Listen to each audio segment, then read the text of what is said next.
2 दिवसापूर्वी योगी आदित्य यांनी राम सातपुते यांच्या प्रचारार्थ तिथं भडवा देवेंद्र कोटे ह्या मुस्लिम समाजाबद्दल अपशब्द बोलून समस्त समाजाच्या भावना दुखावल्या गेलेल्या आहेत। त्या हिशोबाने आज आम्ही त्याचा जाहीर निषेध या साडी आणि चोळी देऊन देवेंद्र कोटे याचा जाहीर निषेध करत आहोत। या भडव्याला सांगू इच्छिते, तू फक्त एवढ्या दिवस काँग्रेसमध्ये होता, 4 दिवस झालं तू बीजेपीच्या पदरामध्ये जाऊन हिंदू मुस्लिमचं राजकारण करतो, हिंदू मुस्लिम मध्ये ते निर्माण करतो। असं तुला कुठलं पॅकेज मिळालं रे भडव्या? तू जातीवाचक न करता विकासाच्या मुद्द्यावर बोलला असता तर समस्त समाज तुला मतदान केला असता।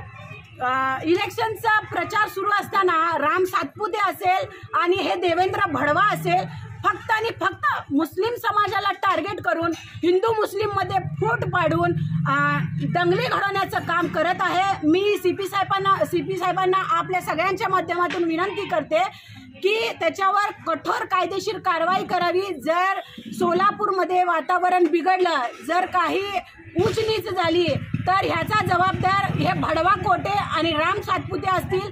निवडणूक आयोगाला पण विनंती करते की त्यांनीही ह्याच्यावर कायदेशीर कारवाई करावी।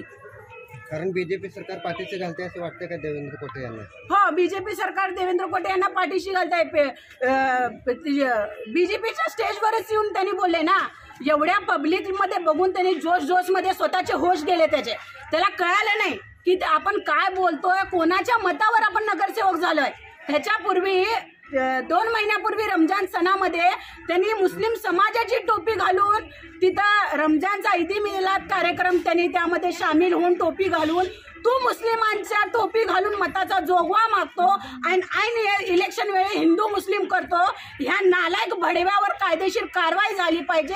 जर काही कारवाई नाही झाली, फक्त आम्ही आज साडी चोळीचा आयार करत आहोत। जर कारवाई नाही झाली तर त्याला साडी चोळी घालून ह्या महिला बडवल्याशिवाय राहणार नाही। काय वाटतं तुम्हाला?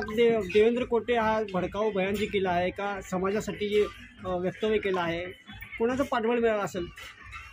देवेंद्र कोटे हा भडकाऊ बयान आहे।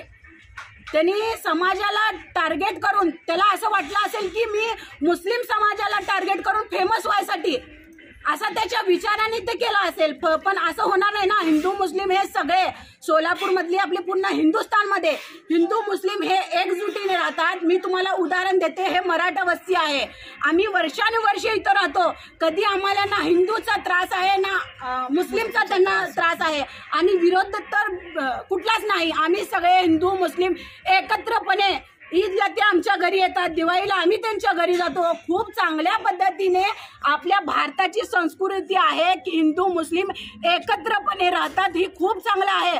पण हे असल्या भाषणामुळे कुठेतरी माते फिरू, कुठले तरी 1-2 माते फिरू हे असलं काही दंगलीचा प्रकार घडू शकतं। हे असल्या मातेपुरमध्ये असल्या भडव्यावर कायदेशीर कारवाई झाली पाहिजे।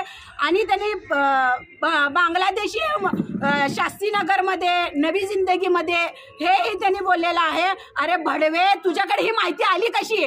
तुला मग कॉन्टॅक्ट असेल चीनचा, तुझा त्यांच्याशी संबंध असेल, तू एकही बांगलादेशी मुस्लिम इथं काढून दाखव, आम्ही तुला चॅलेंज करतो। तू काय म्हणेल ते आम्ही तुझ्याकडे गिफ्ट देतो तुला।